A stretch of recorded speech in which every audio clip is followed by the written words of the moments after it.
Turbūt jau niekam nekyla abejonių, kad sveikos ir gerai besijaučiančios karvės yra pačios produktyviausios. Labai svarbus karvių sveikatos požymis yra sveikos kojos ir nagos.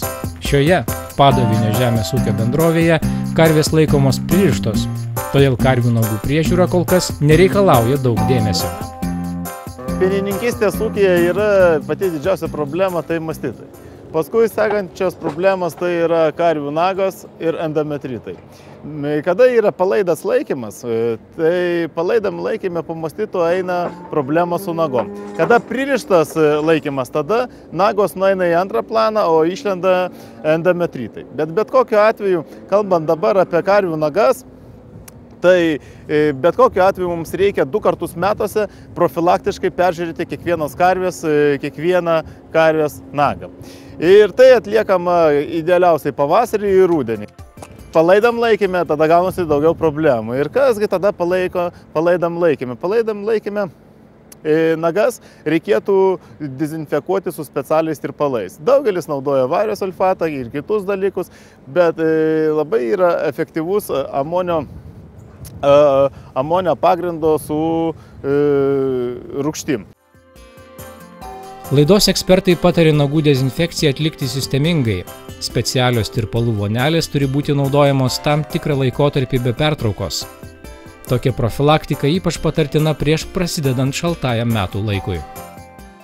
Ne porą kartų į mėnesį, o mes turime padaryti tikrą sistemą, tai reiškia 7 dienas iš eilės mes padarome tirpalą ir karvė 7 dienas iš eilės pereina per tą tirpalą. Tai tada yra tikra atliekama dezinfekcija ir profilaktika. Tas pats kaip ir žmogus. Ir jeigu jis susirgo, jis geria antibiotikus, 2 dienas pagėrė, jis gerai jaučiasi, tada gali 2 savaitės negerti. Paskui vėl blogai jaučiasi, vėl porą tablečių paima ir vėl negeria. Tai nebus gydymas ir neduos mums tinkamo efekto.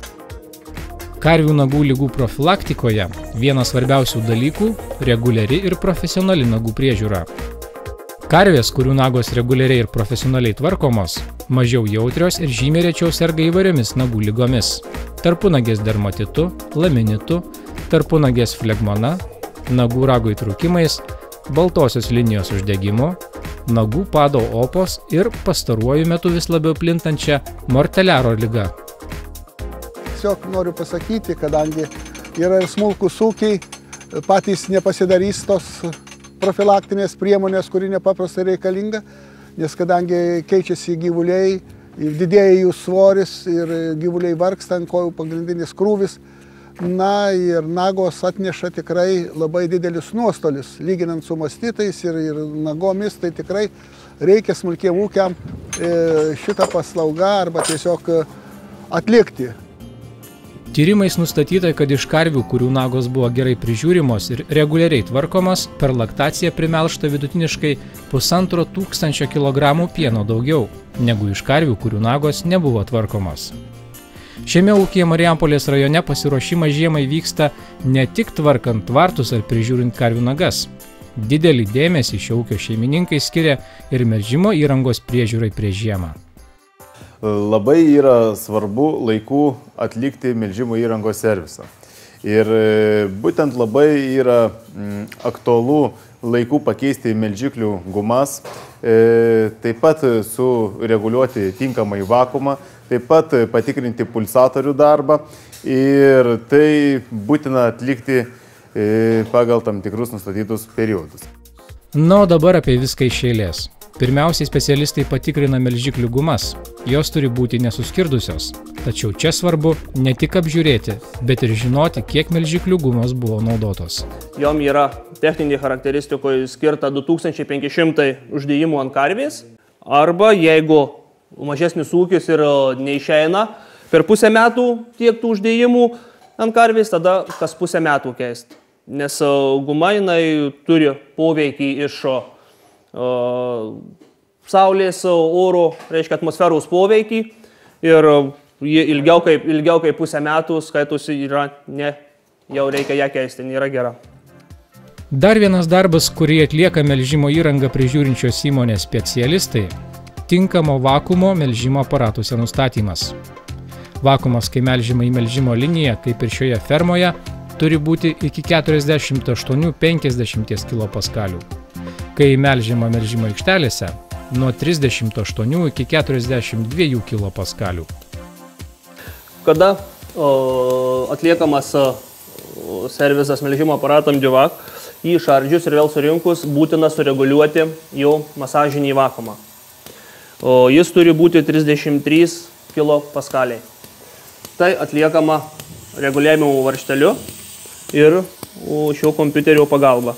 Labai yra svarbu, tai yra profilaktinė ir tinkama priemonė atliekant antimastitinę programą. Tai reiškia, kad gyvuliai mažiau sirgs tešmens uždegimų, mažiau traumuosis spenys, mažiau bus piene somatinių ląstelių. Dar vienas kriterijus, pagal kurį tikrinama melžimo įranga, yra melžimo įrangos širdis – pulsatorius. Jo veikimo dažnis turi būti lygiai 60 kartų per minutę, kad karvė nebūtų traumuojama. Jis nebemušta 50-60 pulsų per minutę ir vėlgi jautresniai karviai ypatingai gali pasireikšti mastitai, kada gausis permelžimas gyvulių. Tai tas irgi aktualu, kad ir pats ūkininkas, sakykime, ar kada yra stambūs ūkiai, kur prižiūrinti žmogus, kad irgi laiku atliktų tepimą. Dar vienas svarbus kriterijus vertinant melžimo įrangos būklę yra melžimo fazės. Jos tikrinamos specialių prietaisų, kuris ir parodo, kiek laiko karvė melžiama, kiek laiko jį ilsisi melžimo metu. Tokį patikrinimą gali atlikti tik specialistai prižiūrintys melžimo įrangą, o patikrinti melžimo fazių proporcijas prieš žiemą tikrai patartina. B fazės procentalinė dalis pagal ISO 5707 reikalavimus turi sudaryti ne mažiau kaip 30%. Tai yra B fazė, pati yra melžimo fazė.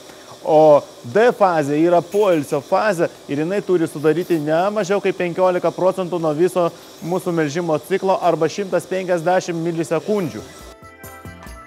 Šie melžimo įrangos patikrinimai kol kas nėra reglamentuoti jokiais įstatymais ar teisės aktais. Tačiau savo karvės tausojantis ūkininkas tokius melžimo įrangos patikrinimus turėtų atlikti bent kartą per metus. Toks melžimo įrangos patikrinimas tarsi techninė apžiūra automobiliui. Taip pat atliekant visą melžimo įrangos patikrą, atliekant izotestą, tas pats kaip ir servise arba technikinės apžiūros, aš pravažiuoju ir gaunu tokį protokolą, kuriame yra visi parametrai melžimo įrangos. Ir būtent, kada mes važiuojam į tech apžiūrą, mes pravarom tech apžiūrą ir mums duoda tech apžiūros taloną, kuriame atspindi mūsų mašinos techniniai parametrai. Taigi, čia irgi yra visos tos tech apžiūros parametrai ir jie turi atitikti visus reikalavimus. Vis dėlto tokią apžiūrą, kaip sako mūsų laidos ekspertai, privalo atlikti bent kartą per metus. Ir prieš žiemą tam tinkamas laikas.